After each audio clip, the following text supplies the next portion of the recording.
장 14절부터 17절의 말씀입니다. 신약성경 310쪽에 갈라디아서 6장 14절에서 17절의 말씀입니다.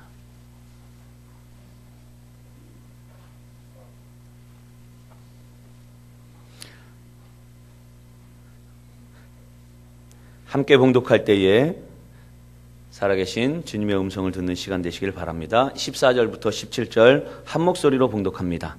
시작.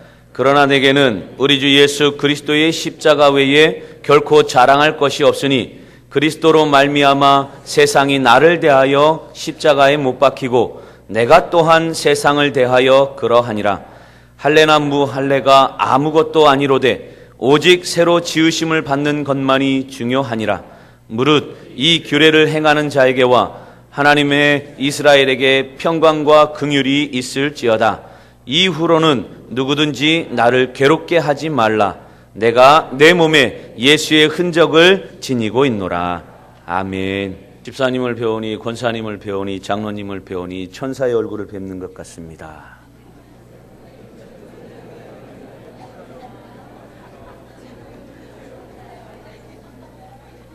그 웃음의 의미는 어떤 건가요? 다시 인사합시다. 주님 때문에 오늘 하루도 행복하셨습니까?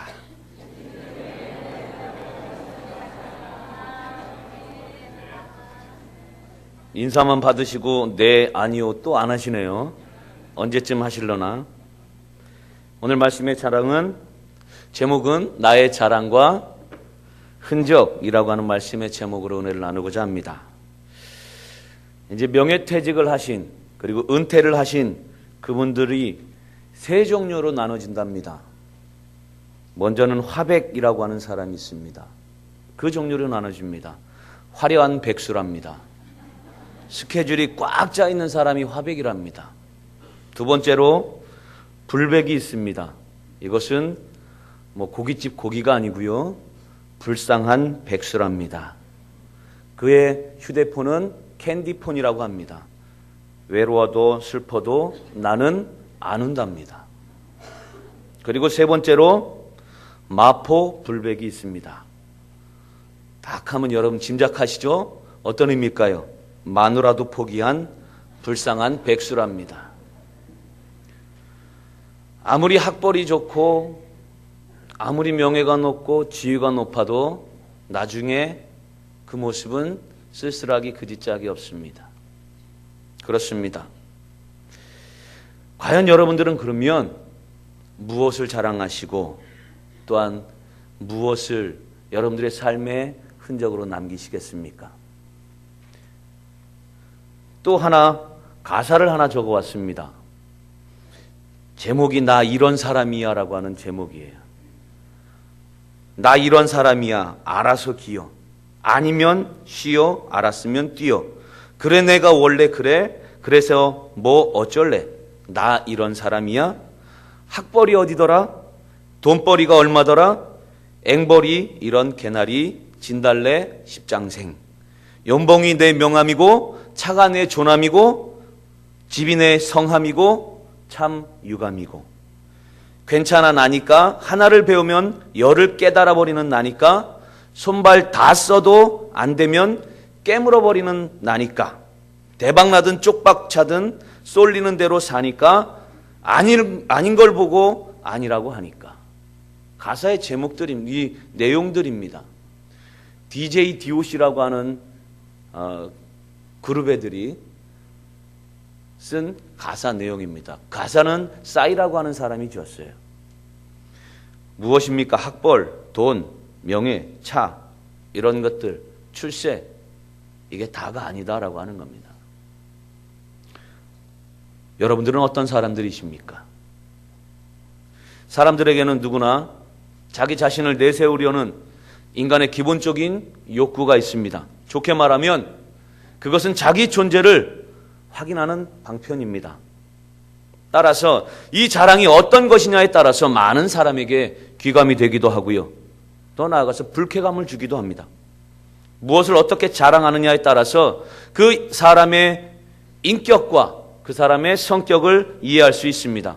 또한 자랑의 행동에서 그 사람의 상태를 가늠해 볼 수가 있습니다. 무엇을 자랑하며 사십니까? 여러분의 삶에, 여러분의 가정에 자랑거리가 정말 많으시기를 축복합니다. 자기 자신뿐만 아니라 내 자식에게, 그리고 여러 가지 일로 자랑거리들이 정말 많아지시기를 바랍니다. 선한 자랑은 악한 것이 아닙니다. 물론 그것이 교만으로 발전되지 않도록 우리는 조심해야 합니다. 오늘 본문에 보면 바울은 이렇게 고백합니다. 자기 자신은 자랑할 것이 없다고 그는 늘 고백을 합니다. 오늘 14절 말씀 다시 한번 읽어볼까요? 14절 시작. 그러나 내게는 우리 주 예수 그리스도의 십자가 외에 결코 자랑할 것이 없으니. 아멘. 그렇습니다. 그러나 내게는 그리스도 예수, 그분의 십자가 외에는 결코 자랑할 것이 없다고 이야기합니다. 바울은 복음이신 예수 그리스도를 구주로 영접하고 난 후에 예수님을 믿으면 망하지 않고 영생을 얻는 복음을 그 간직한 후에 십자가밖에는 자랑할 것이 없다라고 그는 고백을 했습니다. 육신적으로 우리의 눈으로, 사람의 눈으로 볼 때 이 바울은 자랑할 거리가 너무나도 많았습니다. 당대의 최고 학문이었던, 즉 랍비 힐렐의 제자 가말리엘의 문화생이었습니다. 그리고 히브리인 중에 히브리인이었고 베냐민 지파였습니다. 더 나아가서 장막을 짓는 텐트 메이커였고 로마의 시민권자였습니다. 그리고 로마에서 그가 20살 때까지 공부를 합니다. 수사학을 배웠고 언어학을 배웠고 쓰기를 배웠고 작문을 배웠습니다. 부족함 없는, 남부러울 것이 없는 그러한 사람이었습니다. 그럼에도 불구하고 그는 더 이상 그러한 것들이 아니라 십자가 외에는 더 드러낼 것도, 더 드러내고 싶은 것도 없다고 지금 이야기하고 있습니다. 그렇다면 바울에게 왜 그 십자가가 그토록 자랑거리입니까? 또한 우리에게 이 십자가가 왜 자랑거리입니까? 이 십자가가 바로 하나님의 사랑의 표현이고 그 사랑으로 구원과 영생을 허락하신 증거가 되었기 때문입니다. 이 십자가를 통해서 하나님께 갈 수 있는 길이 우리에게 활짝 열렸습니다. 예수님은 스스로 길이라고 말씀하셨습니다. 예수님은 요한복음 11장 25절 26절에서 믿는 자는 죽어도 살겠고 무릇 살아서 나를 믿는 자는 영원히 죽지 아니하리라 라고 말씀하셨습니다. 그래서 교회 안에도, 그리고 교회 밖에도, 교육관에도, 강단에도, 그리고 또 우리 교회 옆에 있는 흥진빌라에도 다 무엇이 있을까요? 십자가가 다 붙어 있습니다. 그리고 심지어 우리 차 안에도 있습니다. 어떤 사람은 반지와 목걸이, 심지어 귀걸이까지 십자가를 합니다. 그러나 그것은 하나의 장식품이 결코 아닙니다. 그 십자가를 통해서 우리에게 영생의 소망이 생기고 우리의 길 대신 예수님을 통해서 우리가 하나님의 나라에 갈 수 있기 때문에 그 십자가를 마음껏 드러내는 것입니다. 우리 모두 예수님이 고난당하신 그 십자가를 자랑으로 여기며 살아가야 할 줄로 믿습니다. 그런 복된 인생들이 되시기를 주님 안에 축복합니다. 그러면서 사도 바울은 두 번째로 보면 그는 예수의 흔적을 가졌다라고 이야기를 합니다. 오늘 17절 말씀 다 같이 한번 다시 봉독할까요? 시작. 이후로는 누구든지 나를 괴롭게 하지 말라. 내가 내 몸에 예수의 흔적을 지니고 있노라. 아멘. 오늘 본문에 보면, 말씀에 보면 사도 바울은 예수의 흔적을 가졌다라고 고백을 합니다. 흔적이라고 하는 단어는 헬라어로 스티그마타라고 이야기합니다. 스티그마타. 이는 고대 헬라에서 짐승의 몸에다 혹은 주인의 소유물이라는 그 쇠도장을 찍는 표시, 그것을 의미합니다. 또한 전쟁에서 포로로 붙잡아온 사람들이나 노예의 몸에다가 불도장을 찍어 표시하는 것, 이것도 바로 스티그마타라고 이야기를 했습니다. 이처럼 사도 바울은 당시의 노예들이 수치스럽게 여긴 나머지 감추려 들었던 스티그마타라고 하는 단어를 사용하면서까지 자기 자신에게 영광스러운 예수님의 흔적이 내 안에 찍혀 있다라고 하는 것을 도리어 담대하게 자랑했던 사람입니다. 사실상 이 같은 바울의 고백 속에는 유대인들에게 보내는 도전적인 메시지가 담겨져 있습니다. 당시 유대인들의 몸에는 하나님께로부터 선택받은 증표다라고 하는 그 표로서, 또 눈에 보이는 표로서 선민 이스라엘의 흔적이 있었습니다. 그것은 무엇이었냐면 바로 아브라함 때부터 이어져 내려오던 할례였습니다. 따라서 유대인들은 할례의 흔적에 대해서 매우 자랑스럽게 여겼습니다. 그리고 이 할례의 흔적, 할례받은 흔적, 이것을 지닌 자만이 구원을 얻을 수 있다고 굳게 믿었습니다. 그러나 이에 대해서 바울은 그리스도 예수 안에서는 할례나 무할례가 아무런 의미가 없음을 역설하였습니다. 오늘의 본문은 사도 바울이 갈라디아 교회 교인들에게 쓴 편지입니다. 그런데 당시 이 갈라디아 교회 안에는 할례받지 못한 즉 이방인 출신의 신자들을 유혹해서 할례를 강요하고 그것으로 자랑을 삼으면서 막상 자신들은 율법을 지키지 않는 그런 사람들이 교회 안에 있었습니다. 그래서 바울은 오늘 본문 13절에서 이렇게 이야기합니다. 할례를 받은 그들이라도 스스로 율법은 지키지 아니하고 너희에게 할례를 받게 하려 하는 것은 그들이 너희의 육체로 자랑하려 함이라 라고 하면서 저들의 잘못을 지적하고 있습니다. 뿐만이 아닙니다. 오늘 본문 14절과 15절에서 예수 그리스도의 십자가 외에는 자랑할 것이 없고 더 나아가서 할례나 무할례가 아무런 문제가 되지 않는다라고 하는 것을 강하게 밝히고 있습니다. 그렇다면 여기에서 이 바울의 자랑은 십자가였고 바울이 가지고 있었던 이 예수의 흔적, 이것은 과연 무엇을 의미하는가 생각해 보면서 2010년도 올 한 해를 다시 한번 돌아보실 수 있는 귀한 시간 되시기를 축복합니다. 바울 사도가 전도함으로 그리스도인이 되었던 유대인 중에 몇 명이 믿음을 쳐버리고 다시 율법주의로 돌아가서 바울의 사도권까지 부정하는 일이 생겼습니다. 그래서 바울은 갈라디아서 1장 1절에 자기 자신이 사도가 된 것, 이것은 하나님으로 말미암아 된 것임을 분명히 말하고 있습니다. 그리고 바울은 로마서에서 강조한 것처럼 믿음으로 말미암아 의롭게 되는 그 진리를 밝히면서 갈라디아서 6장 17절 말씀에서 이렇게 이야기했습니다. 이후로는 누구든지 더 이상 나를 괴롭게 하지 말라. 내가 내 몸에 예수 그리스도의 흔적을 가졌다라고 선언을 합니다. 바울은 사도행전 14장 19절에 돌에 맞아 죽을 뻔했습니다. 그리고 고린도후서 11장 25절에 태장으로 맞기도 했습니다. 그리스도를 위해서 많은 핍박들이 그에게 있었습니다. 고린도전서 4장 11절, 고린도후서 4장 10절 11절, 6장 5절 9절, 11장 24절 25절, 이것들이 다 바울이 예수 그리스도를 전함으로 받았던 핍박들이었습니다. 그로 인해 그의 몸에는 많은 상처들이 있었습니다. 그 상처들이, 그 흔적들이 바로 바울이 그리스도의 종이라는 사실을, 그리고 그 그리스도로 인한 고난을 받았다라고 하는 것을 증명해 주고 있는 것입니다. 이 흔적은, 이 낙인은 앞서 말씀드렸던 것처럼 확실한 주종관계를 표시하는 것이었습니다. 당시에 한 번 찍힌 낙인은 취소하거나 변경할 수 없었습니다. 한 번 노예로 낙인 찍히면 평생토록 주인의 뜻에 따라 절대 순종해야 했습니다. 이 흔적은, 이 낙인은 그리고 또한 그 사람의 소속을 나타냅니다. 누가 주인인지, 누구에게 속한 노예인지를 밝히는 것입니다. 그러므로 바울이 내가 예수의 흔적을 가졌다라고 하는 것은 나는 예수님께 소속되어져 있는 지금의 상황이고 나는 또한 예수님의 것이다라고 힘주어서 말했던 것입니다. 지난 금요일 날 크리스찬이십니까? 라고 함께 그 말씀을 통해서 은혜를 나눴습니다. 크리스찬, 크라이스트, I am nothing. 그리스도 외에 나에게는 아무것도 없습니다 라고 하는 뜻이었습니다. 그렇습니다. 그것처럼 여러분들 속에도 그러한 흔적, 그러한 낙인 여러분들 속에 있기를 축복합니다. 크리스찬, 예수님이 나의 전부입니다.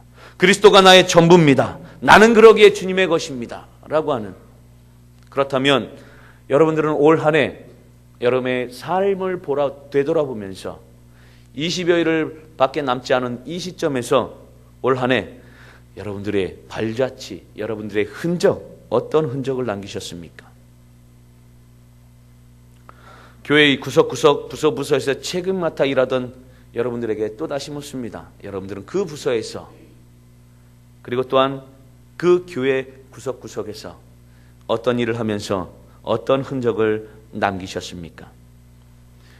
그렇다면 그 흔적이, 여러분들이 지금 가지고 있는 그 흔적이 예수님 때문에 가진 흔적이십니까? 아니면 예수님 때문에 겪은 마음 상함이나 아픔, 그런 손해가 그 속에 있습니까? 또 더 나아가서 예수님 때문에 혹시 따돌림 당한 적이 있습니까? 아니면 예수님 때문에 눈물을 흘린 적이 있습니까? 가정에서나 일터에서, 교회에서 우리가 그리스도 예수의 향례를 풍기며 당당한 삶을 살아야 하고 충성된 삶을 살아야 하는데, 그리고 또한 칭찬받는 삶을 살았어야 했는데, 여러분들의 삶은 어떻습니까? 혹시 열등감에 사로잡혀 있지는 않았습니까? 예수 믿는 사람들 가운데 나는 부족합니다, 나는 못합니다, 나는 틀렸습니다, 나는 안 됩니다 라고 하면서 절망적인 생각을 하고 절망적인 말들을 하는 사람들이 있습니다. 겸손한 마음으로 그렇게 말하는 것은 괜찮습니다. 그런데 그 속에 혹시나 열등의식에 사로잡혀서 자기 자신을 낮게 평가하는 것, 이것은 하나님을 섭섭하게 해드리는 사실이다라고 하는 것을 기억해야 할 줄로 믿습니다. 하나님께서 이스라엘 백성들을 애굽에서 구원하시기 전에 모세를 부르셨습니다. 그때 모세는 자기 자신의 자격을 탓하고 무지하다고 이야기를 했습니다. 또한 자기 자신의 무능함을 고백하면서 그 일을 못합니다, 싫습니다 라고 했습니다. 그런데 그런 글을 우리 주님께서 사용하셨습니다. 내가 누구간데 하던, 자격이 없다고 하던 그 모세를 들어 쓰셨습니다. 내가 무엇이라고 그들에게 하나님을 대답하겠습니까? 라고 하는 그에게 하나님께서 그 무지를 고백하는 자를 사용하셨습니다. 나는 말에 능치 못한 자입니다, 나는 입이 뻣뻣하고 혀가 둔한 자입니다 라고 고백하는 그 무능하다 고백했던 모세를 사용하셨습니다. 주여 보낼 만한 자를 보내주십시오, 이렇게 고백하는 하기 싫음이 분명했던 이 모세를 하나님께서는 사용하셨습니다. 모세의 이런 태도는 잘못된 것이었습니다. 그러나 하나님께서는 사람의 겉으로 드러나는 그 외모를 결코 보시지 않으셨습니다. 다윗을 택하실 때도 분명히 말씀드렸습니다. 용모와 신장 바라보시지 않으셨습니다. 하나님은 하나님을 믿고 순종하는 그 중심, 다윗의 중심을 보셨습니다. 젊은이들에게 혹시 사람을 소개할 일이 있습니까? 결혼 증명서 주십시오라고 하는 그런 일들이 많습니다. 목사님 책임져 주십시오라고 하는 사람들이 있습니다. 그럴 때 가장 좋은 것, 믿음만 좋으면 좋다라고 이야기를 합니다. 뭐 출신 성분 필요 없습니다. 믿음이 얼마나 중요한지 그것을 먼저 이야기하거든요. 여러분들은 어떻습니까? 그런데 이렇게 소개를 해주고 나면 어떤 일이 벌어집니까? 믿음은 좋은데 키가 작아서, 믿음은 좋은데 부모님이 교회를 안 다니신다네요. 믿음은 좋은데 얼굴이 영, 믿음은 좋은데 직업이 영, 이런 경우들이 너무나도 많습니다. 하나님이 보시지도 않는 그 용모와 신장들을 혹시 여러분들은 보시지 않고 있습니까? 그런 것을 가지고 자고하며 교만에 빠지고 열등의식에 사로잡혀 있는 사람들 너무나도 많이 있습니다. 창조주 하나님께 감사하며 살면서 열등감에서 벗어날 수 있는 참된 하나님의 사람들이 되시기를 주님 안에 축복합니다. 혹시 또한 우리가 교만에 사로잡혀 있지는 않습니까? 열등감에 사로잡혀 있지 않았다면 교만에 사로잡혀 사는 사람들 반대로 또 많습니다. 예수 믿고 하나님의 자녀된 사람들이 가정에서, 교회에서, 일터에서 자신에게 맡겨진 일을 하찮게 여기는 사람이 있습니다. 예를 들어서 부엌에서 음식을 만들면서 내가 이런 것을 할 사람이 아닌데, 주차장에 봉사를 하면서 내가 이 추위에 밖에서 왜 떨어야 하나, 그렇게 생각하는 사람들, 그렇게 만든 밥을 먹고 여러분들이 만든 그 밥, 그리고 또한 여러분들이 섬긴 그 밥, 식당 봉사, 이런 것들을 통해서 우리 교인들은 식사를 하고요, 식구들은 밥을 먹습니다. 그 가족들이 건강하겠습니까? 자기가 하고 있는 일에 대해서 이건 내가 할 일이 아닌데 라고 하는 그런 생각하는 사람들, 가정뿐만 아니라 교회에서도 마찬가지입니다. 내가 이 정도의 일을 해야 하는 사람이 아닌데, 예전에 내가 무엇을 했는지 아냐라고 자기 자신을 드러내려고 하는 그런 사람들, 혹시 우리 주변에 있지는 않습니까? 우리 방주교회는 없는 줄로 믿습니다. 다들 그러시나요? 없는 줄로 믿습니다. 여러분, 종종 지금 내가 해야 하는 일 거절하는 사람들이 있습니다. 그리고 더 나아가서 어떤 사람들은 선교 회원들이 자기와 질적으로 맞지 않고 수준이 낮고 선교회 활동을 하지 않겠다라고 하는 사람들도 있고요. 우리 구역 식구들 중에서 너무 힘들어요. 안 맞아요. 아니면 또 내가 부족한데 내가 그 일을 할 수 있을까요? 하는 사람들이 너무나도 많습니다. 여러분은 분명히 예수 믿고 구원받은 하나님의 백성입니다. 예수 믿고 하나님의 자녀가 됐습니다. 하늘의 시민권을 가지고 있습니다. 우리는 하나님과 같이 영원히 살 사람들입니다. 그렇다면 여러분은 하나님과 수준 맞는 사람입니다. 그러게 그런 것들을 다 포용할 수 있는 여러분들 되시길 바랍니다. 다른 사람들을 향해서 수준이 맞느니 안 맞느니, 그런 사람은 하나님과 수준이 맞지 않는 사람입니다. 그런 사람은 하나님과 하나님 나라에 어떻게 보면 어울리지 않습니다. 사울의 실패가 무엇인지 아십니까? 그는 이런 생각이 있었습니다. 왕이면 무엇이든지 다 할 수 있다. 선지자, 제사장 다 무슨 소용이냐. 이러한 생각에 빠져서 그가 실패한 것입니다. 오늘날 신앙생활을 하는 사람들 가운데에도 함부로 말을 하는 사람들이 있습니다. 그런 사람은 이런 사울과 같은 실패를 볼 것입니다. 그러기에 늘 겸손함에 여러분들이 되시기를 주님 안에 축복합니다. 혹시 나태한 적은 없었습니까? 열등감에 빠지거나 교만한 것이 아니라면 또한 이렇게 나태의 늪에 빠진 사람들도 있습니다. 이만하면 됐지 뭐, 또는 이만하면 잘 됐다, 나도 예전에 다 해봤다 라고 하는 것, 이것은 내가 게으르다라고 하는 그 반증입니다. 그런 사람은 이제 그만해도 된다라고 하는 생각을 하게 됩니다. 하나님이 끝이라고 하시기 전에, 선언하시기 전에 잘했다, 이젠 쉬어라 이렇게 선언하시기 전에 먼저 결론 짓고 쉼의 자리에 들어가서는 결코 안 될 것입니다. 그러기에 우리의 삶에 주님의 흔적이 있어야 할 줄로 믿습니다.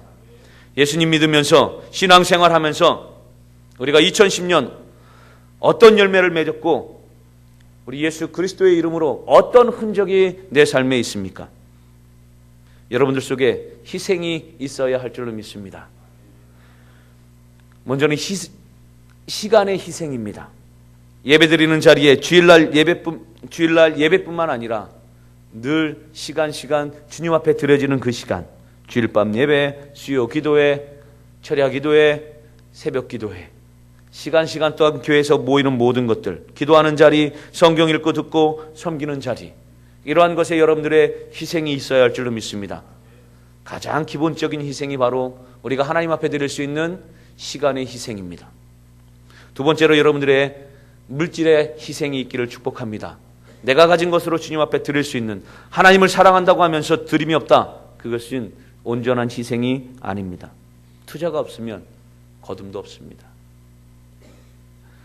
마태복음에 보면 너희의 보물을 하늘에 쌓아두라라고 말씀했습니다. 하나님께 드리는 예물도 하늘에 쌓는 겁니다. 또한 우리가 드리는 이 시간도, 그리고 또한 우리가 드리는 이 몸도, 이 정성도, 이 생각도 다 주님 앞에 드리는 희생입니다.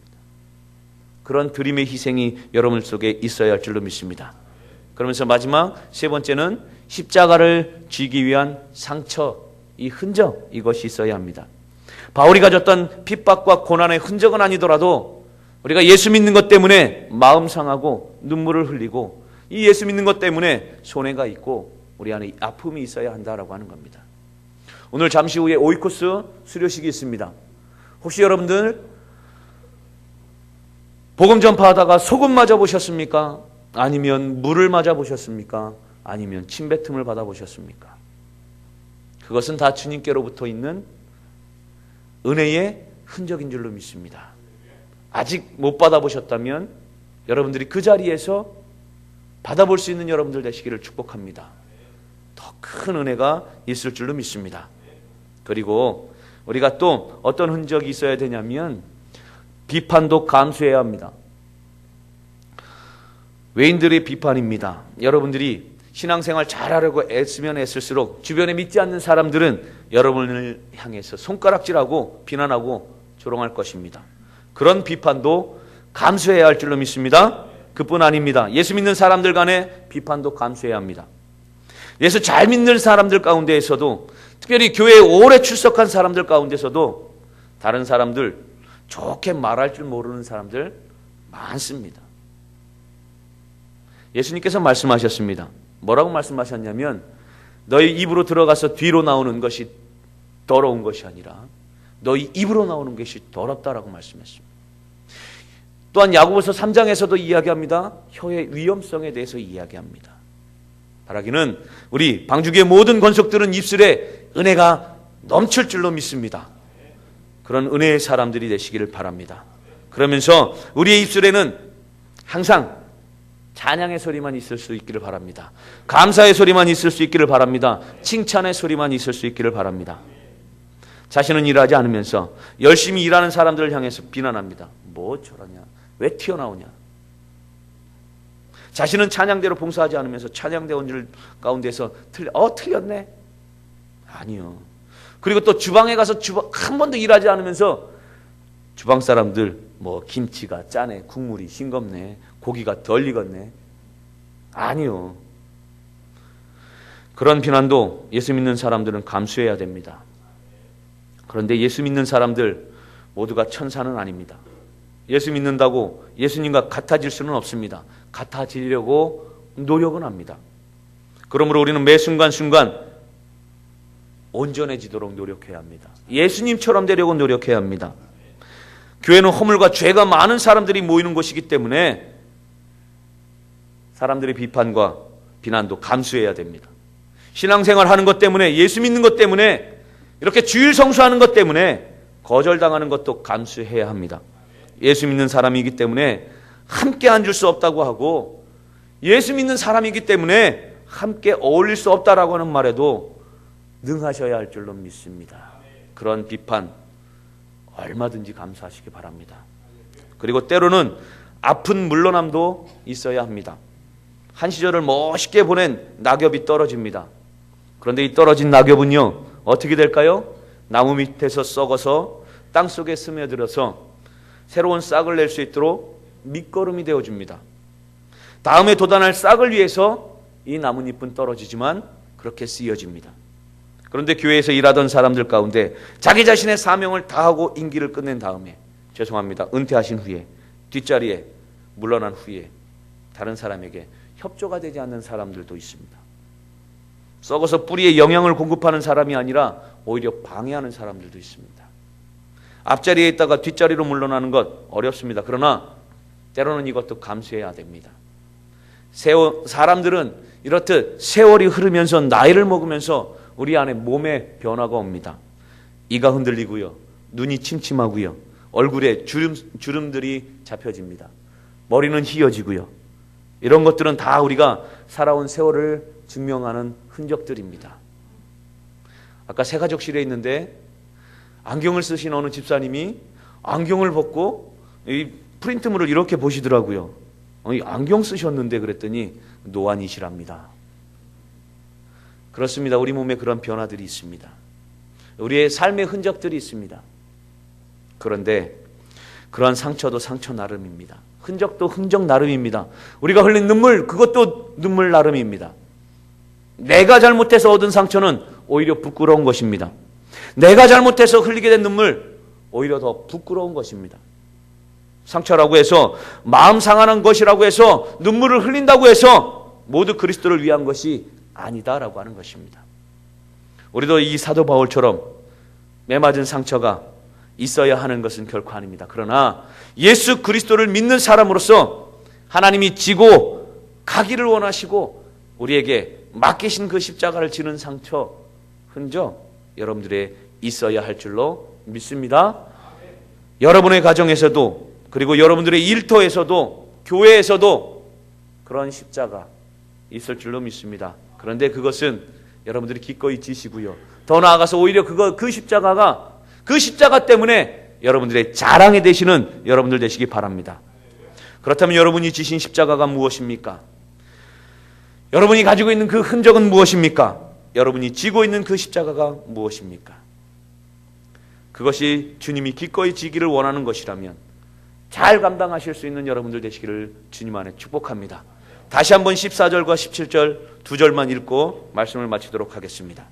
14절 말씀 시작. 그러나 내게는 우리 주 예수 그리스도의 십자가 외에 결코 자랑할 것이 없으니 그리스도로 말미암아 세상이 나를 대하여 십자가에 못 박히고 내가 또한 세상을 대하여 그러하니라. 17절 이후로는 누구든지 나를 괴롭게 하지 말라. 내가 내 몸에 예수의 흔적을 지니고 있노라. 아멘.